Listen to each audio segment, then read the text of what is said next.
The sun had barely opened his eyes over Umudibia village when the sound of Adaeze's voice shattered the morning peace like a clay pot hitting the ground. Ogu, fire you, Okoro! Which useless goat told you to sell my best hen? Every compound within earshot froze. Chickens stopped clucking. Even the palm trees seemed to hold their breath. When Adaeze's voice reached that particular pitch, the one that sounded like grinding stones scraping against iron, trouble was brewing like fresh palm wine. Okoro, her long-suffering husband, poked his head out from their compound like a tortoise testing the waters. Noayima, my wife, I sold it to buy you that George wrapper you wanted. George wrapper? The one with the crooked pattern that makes me look like a confused masquerade? Okoro, today you will know that I didn't grow these muscles for decoration. What happened next became the stuff of village legend. Okoro, a man who had wrestled bulls in his youth, turned and ran, not walked, not jogged, ran like a grass cutter fleeing from a python. He scaled their compound fence with the agility of a squirrel, leaving his wrapper behind, running in only his inner cloth through the village square. Come back here, you goat! Adaeze vaulted over the same fence, landing with a thud that made the earth complain. She chased him past Mama Nkechi's compound, where the woman was pounding fufu. The pestle froze mid-air. Adaeze is at it again, Mama Nkechi whispered to her daughter.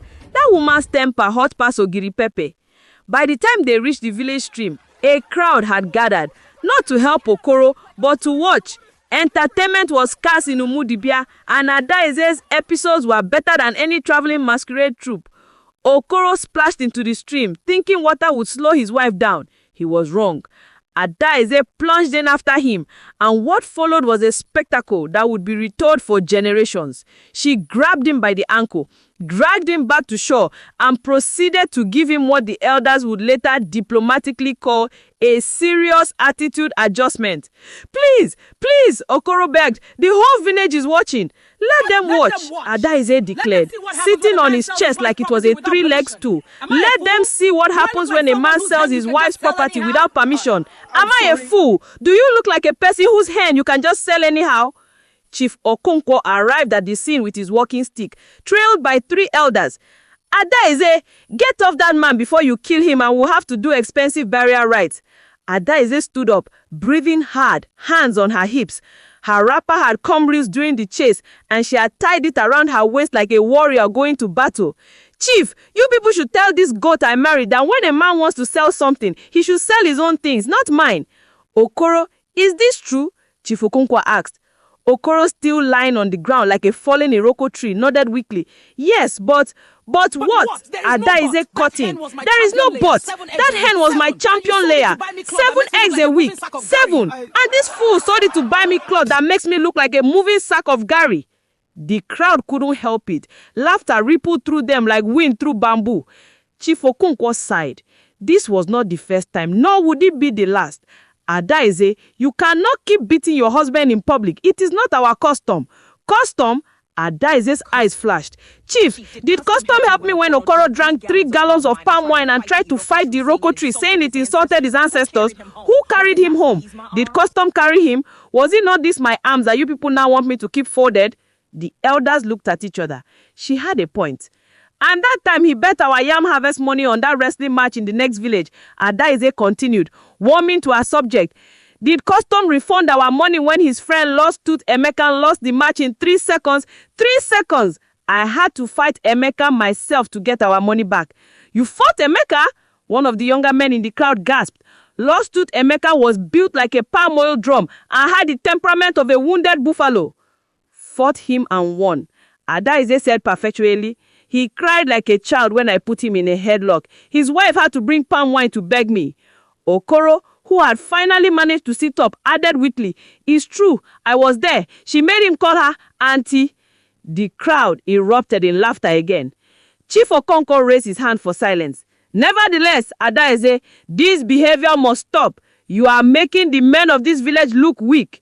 Then tell them to stop being weak. Adaeze shot back. If Okoro behaved like a proper husband with sense, would I need to pursue him like a chicken thief?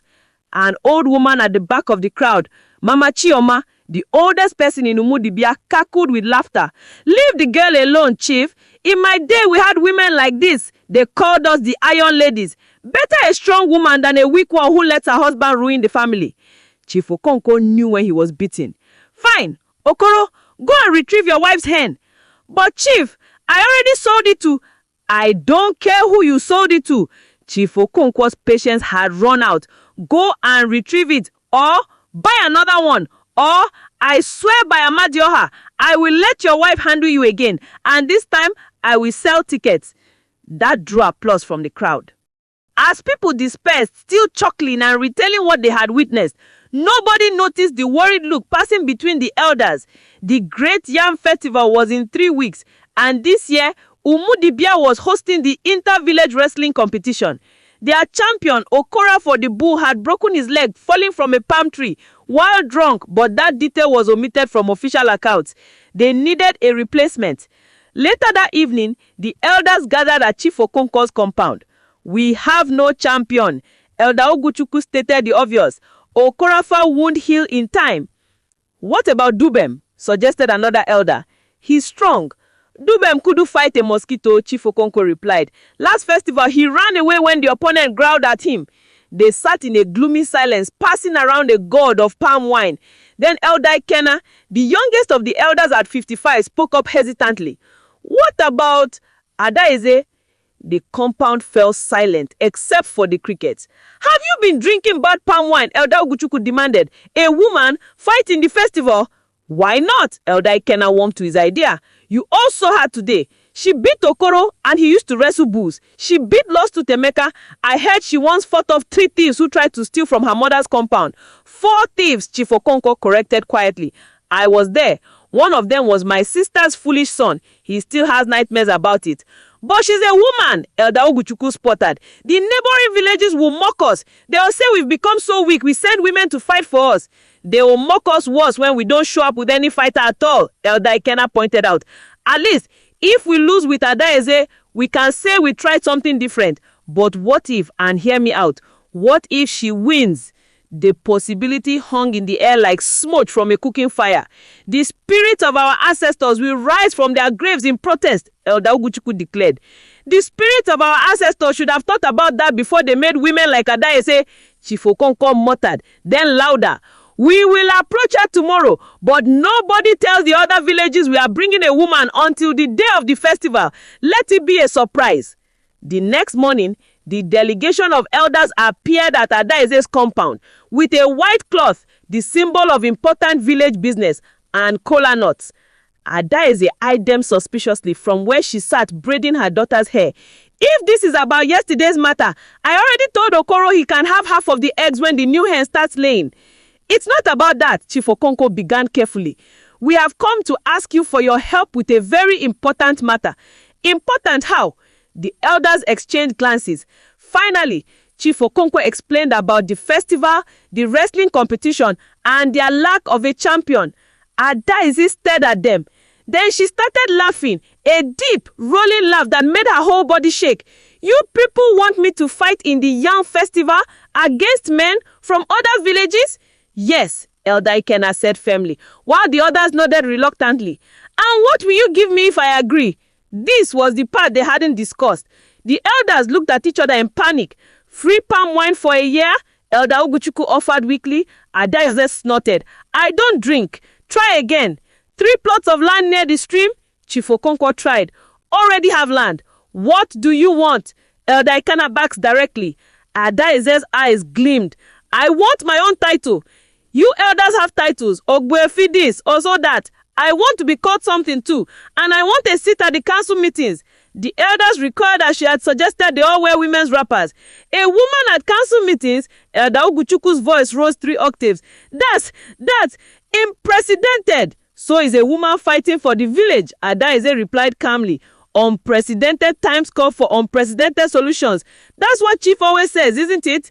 Chief Okonkwo had indeed said that many times, and now his own words had turned around to bite him like a snake hiding in firewood. He looked at his fellow elders. They looked back helplessly. Fine, he finally said, but you must win the competition. I will win, Adaeze said confidently, but I need to train. Okoro will help me. From inside the compound came a strangled sound. Okoro, who had been eavesdropping, emerged looking like a man who had just been told to wrestle a leopard. "Train you?" he squeaked. "Yes, you used to wrestle, didn't you? Before palm wine became your best friend? That was many harvests ago." "Then it's time to remember." Adaeze stood up, cracking her knuckles. "We start tomorrow at dawn, and if you run away again, I swear by my mother's grave, I will chase you all the way to Enugu." The 3 weeks of training that followed became another chapter in the village's growing collection of Adaeze stories. She made Okoro run with her every morning, raise her up palm trees, and practice wrestling holds in their compound. At first, Okoro tried to go easy on her. "Stop treating me like a child," she yelled after he had let her pin him for the 3rd time in 5 minutes. "Fight properly, or I will use you to practice my throw." "But you're my wife. In this compound, I'm your student. Now wrestle." Okoro, perhaps remembering his own youth when he'd been a decent fighter, finally started trying. The results surprised them both. Adaeze was strong, yes, but she was also fast, flexible, and absolutely fearless. She learned quickly, adapted her techniques, and developed moves that used her lower center of gravity to her advantage. Word spread through Umudibia about the training sessions. Soon, young boys would gather outside the compound to watch, studying Adaeze's techniques. "Look how she jumps slow and sweeps," one boy exclaimed. "And that move where she spins," another added. Their mothers would come to drag them away, scolding, "You want to learn fighting from a woman? What next? Will you learn cooking too?" But even the mothers would pause to watch a bit before leaving. The morning of the festival arrived with drums and dancing. Villages from all around gathered in Umudibia, their champions in tow. There was Mukwele's fighter, a man called Ironhead, whose skull was rumored to be thick enough to crack palm kernels. Ogwaku brought Crocodile, who supposedly wrestled an actual crocodile, though nobody could confirm this. Umuocha's champion was simply called Death, which should have been prohibited for being too intimidating, but the elders had allowed it. When the wrestling began, Chivo Konko kept Adaeze hidden in a back compound. The plan was to reveal her only when Umudibia's turn came. The competitions were fierce. Ironhead defeated his opponent by headbutting him into submission. Crocodile won by simply sitting on his opponent until the man begged for mercy. Death lived up to his name by being so frightening that 2 opponents forfeited before even engaging. Finally, the announcer called, "Umudibia, send forth your champion." Chief Okonko stood up and said, "People of all villages, we thank you for being here. Our champion this year is different, but strong. We present to you Adaeze the Lioness." Adaeze stepped into the arena. The silence was profound. Then came the laughter. It started as chuckles, grew to guffaws, and finally exploded into rolling waves of mirth that echoed across the village square. "A woman?" someone shouted. "Umudibia has become so weak they send women? Is this a joke?" someone else called. "Maybe she's here to cook for the fighters." More laughter. Adaeze stood in the center of the arena, arms crossed, waiting for the noise to die down. Her face showed no expression. When the laughter finally subsided, she spoke in a voice that carried across the square. "Are you done? Good. Now which one of you wants to be the first to lose to this woman?" That sparked another round of laughter, but this time with an undercurrent of unease. There was something in Adaeze's stance, her confidence, that gave even the mockers pause. The first challenger was from Mboko village, a medium-sized fighter called Ant Hill, apparently because he was difficult to move. He swaggered into the arena, playing to the crowd. "Little woman, I don't want to hurt you. Just tap my leg 3 times and we'll say you tried." Adaeze smiled. It was not a friendly smile. "Come make me tap then." Until charged. What happened next happened so fast that people would argue about the details for years afterwards. Adaeze sidestepped, hooked her leg behind his, and used his own momentum to send him crashing to the ground. Before he could recover, she had him in a hold that made him squeal like a piglet being pulled from its mother. "Tap! Tap! I tap!" he shrieked. The crowd fell silent. Then Umudibia exploded in cheers while other villages sat in stunned disbelief. The second challenger was more cautious. He came from Amaodo, a fighter called Strong Rope because he was supposedly as hard to break as well-made rope. He circled Adaeze carefully, looking for an opening. She gave him one deliberately, or so it seemed. He lunged, Adaeze grabbed his arm, dropped to one knee and sent him flying over her shoulder. He landed with a thud that raised dust. "Does Strong Rope break?" Adaeze asked sweetly, standing over him. "Or should I test again?" He raised his hand in surrender. By the third fight, the laughter had completely died. The other villages were no longer amused. They were worried. Their champions had been training for months, and here was this woman from Umudibia tossing them around like empty baskets. The fourth challenger was Ironhead himself. He approached seriously. No jokes, no mockery. You fight well, woman, but let's see how you handle this. It was a proper match. Ironhead was strong and experienced. He nearly caught Adaeze twice, but she was too quick. When he tried to use his signature headbutt, she ducked, swept his legs, and when he fell, she pinned him using a move Okoro had taught her, one that pressed on certain points that made the body refuse to cooperate. Yield, she asked. I yield, Ironhead grunted. As she helped him up, he whispered, that was magnificent. Your village is blessed. The finals came down to Adaeze versus Death from Omocha.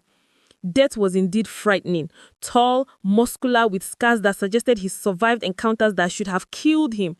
He said nothing when he entered the arena, just stared at Adaeze with eyes like a predator sizing up prey. The crowd held their breath. They circled each other. Death lunged. Adaeze dodged. He tried to grab her. She slipped away. The match went on for 10 minutes and it turned it in wrestling. Both fighters were sweating, breathing hard. Then Adaeze remembered something Okoro had said during training. The biggest opponents always expect you to fight their strength. Surprise them with something else. She stopped dodging and charged straight at Death. Surprised, he braced for impact. At the last second, she dropped into a slide, went between his legs, and as she emerged behind him, she kicked the back of his knee while yanking his arm. The giant toppled like a felled tree. Before he could recover, she was on him, using every technique she had learnt, every bit of strength she had. Death struggled, but he was on the defensive now and off balance, and Adaeze was relentless. Yield, she demanded, her arm across his throat in a hold that didn't cut off air, but made it clear she could if she wanted to. For a long moment, Death said nothing. Then, remarkably, he started to laugh, a deep, booming laugh. I yield to the lioness of Umudibia. Tell your grandchildren you saw this day. The eruption of noise that followed probably reached the neighboring towns. Umudibia's people poured into the arena, dancing, singing, shouting Adaeze's name. Even people from other villages were cheering because they had witnessed something they'd never forget. Chief Okonkwo's hair streaming down his face, he will later claim it was dust, pushed through the crowd.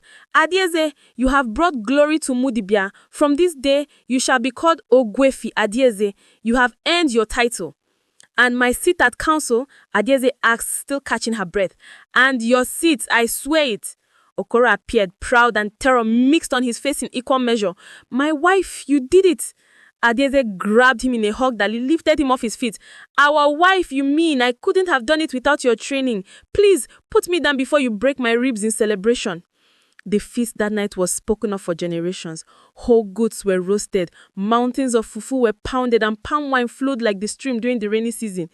Adaeze was the center of attention, receiving congratulations from friend and former foe alike. Death himself came to pay respects, his arm wrapped in cloth where Adaeze had twisted it. You fight with the spirit of 10 warriors, he said formally. It was an honor to face you. The honor was mine, Adaeze replied, bowing. You pushed me to my limits. Next year, he said with a grin, I'm bringing my sister. She's twice as mean as I am. I'll be ready.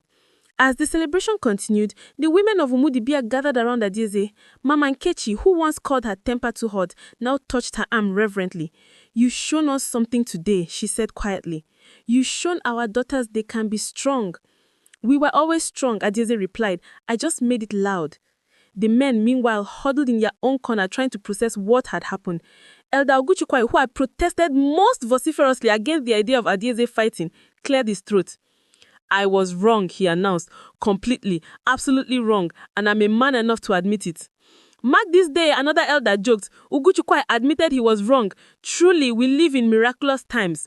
Chief Okonkwo raised his cup. To Adaeze, may her story inspire our children and terrify our enemies. To Adaeze, the crowd roared. In a quiet corner away from the noise, Adaeze finally sat down, her muscles aching, her body exhausted. Okoro brought her palm wine and fresh yam. Are you happy? He asked.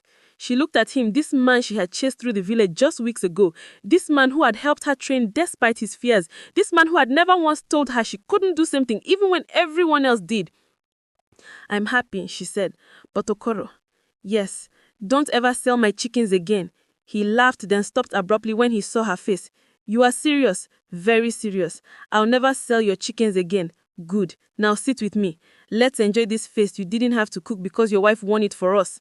And they sat together watching their village celebrate, watching history being made in the form of young girls flexing their arms and declaring that they would be like Adaeze, watching mothers nod approvingly instead of scolding them. The next council meeting would be interesting, Adaeze thought. Very interesting. She wondered how the elders would react when she brought up her ideas about the village needing a better system for settling disputes, or her thoughts on the family rotation schedule, or her suggestion that maybe, just maybe, more women should have voices in decisions that affected everyone. But that was for later. Tonight was for celebration.